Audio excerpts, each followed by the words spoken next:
মুসলমানদেরকে আনন্দের দিন,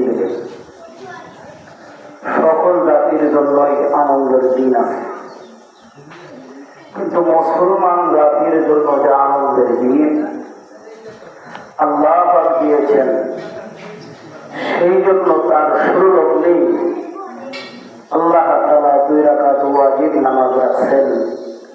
এটার মৌলিক কারণ হলো যে বান্দা, আমি আল্লাহ তাআলা তোমাদেরকে যে ঈদ বা আনন্দের দিন দিলাম, এটা আমি আল্লাহ রাব্বুল আলামিনের শুকর গুজার করবে, আমি আল্লাহর প্রশংসা করবে।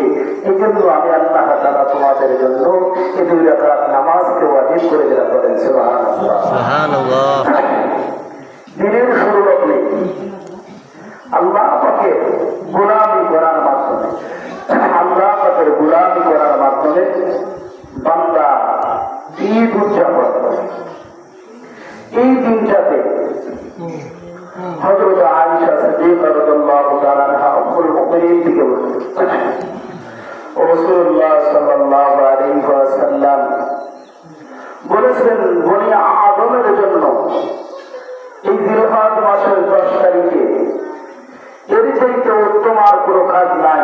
সেটা হলো ইহরাম করলাম, কোরবানি করা, পশুকে জবানি করা একমাত্র রেজায়ে মাওলা আল্লাহর রেজামন্দি এবং হযরত ইব্রাহিম আলাইহিস সালামের স্মৃতি রক্ষার জন্যই, আল্লাহ তাআলার রেজামন্দির জন্যই পশুকে কোরবানি করা আল্লাহ তাআলার কাছে সবচাইতে এই দিনে সবচাইতে বেশি প্রিয়। বলেন সুবহানাল্লাহ।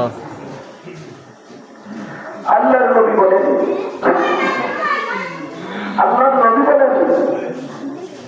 কোন বান্দা যখন কোরবানি করে, এই কোরবানির পশু যখন জবাই করা হয়, রাসূল সাহাবীদেরকে বলতেন, বিশেষ করে নবীজির কলিজার টুকরা হযরত ফাতিমা যুহরা রাদিয়াল্লাহু তাআলা আনহাকে বলেন যে, ফাতেমা, তুমি তোমার কোরবানির জানোয়ারটা যখন জবাই করা হয় আল্লাহ তাআলার জন্য, হযরত ইব্রাহিমের স্মৃতি রক্ষা করার জন্য, তুমি ওই জানোয়ারের কাছে গিয়ে দাঁড়াইলে, সামনে দাঁড়াইলে, কেননা আল্লাহ তাআলা এই কোরবানির জানোয়ারের প্রথম ফোঁটা রক্ত জমিনে পড়ার পূর্বেই আল্লাহ তাআলা কোরবানিকারীর জীবনের সব গুনাহ মাফ করে দেবেন। সুবহানাল্লাহ।